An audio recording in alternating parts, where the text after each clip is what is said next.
पहला थिस्सलुनीकियों 3 अध्याय।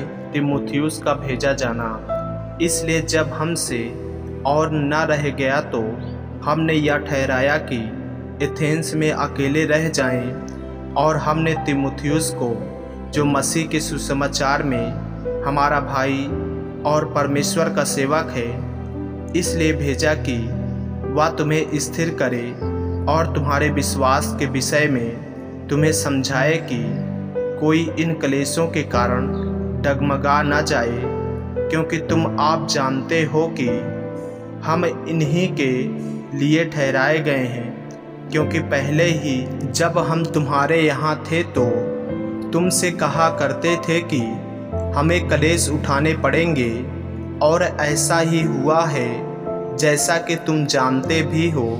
इस कारण जब मुझसे और न रह गया तो तुम्हारे विश्वास का हाल जानने के लिए भेजा कि कहीं ऐसा न हो कि परीक्षा करने वाले ने तुम्हारी परीक्षा की हो और हमारा परिश्रम व्यर्थ हो गया हो।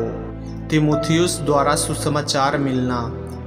पर अभी तीमुथियुस ने, जो तुम्हारे पास से हमारे यहाँ आया है, तुम्हारे विश्वास और प्रेम का सुसमाचार सुनाया, और इस बात को भी सुनाया कि तुम सदा प्रेम के साथ हमें स्मरण करते हो और हमारे देखने की लालसा रखते हो, जैसा हम भी तुम्हें देखने की। इसलिए हे भाइयों, हमने अपने सारे दुख और क्लेश में तुम्हारे विश्वास से तुम्हारे विषय में शांति पाई, क्योंकि अब यदि तुम प्रभु में स्थिर रहो तो हम जीवित हैं।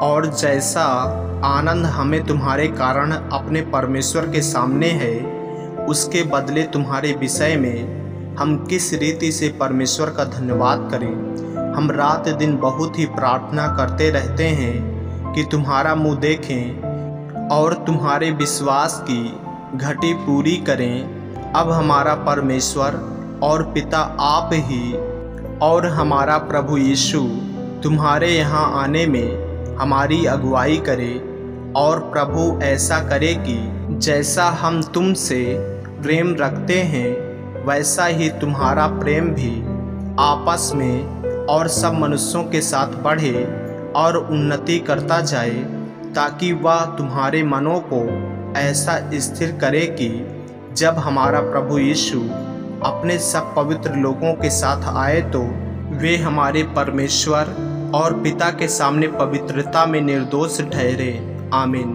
मेरे प्रियो, यदि आप इस चैनल पर नए हैं, यदि आपने अभी तक हमारे चैनल को सब्सक्राइब नहीं किया है तो हमारे चैनल को सब्सक्राइब करें और बेल आइकन के बटन को दबाएं। और यदि आप हमारे फेसबुक पेज पर नए हैं तो हमारे पवित्र बाइबल को फॉलो करें, लाइक करें, ताकि परमेश्वर का वचन आप तक पहुँच सके। जय मसीह की। प्रभु आपको आशीष दे।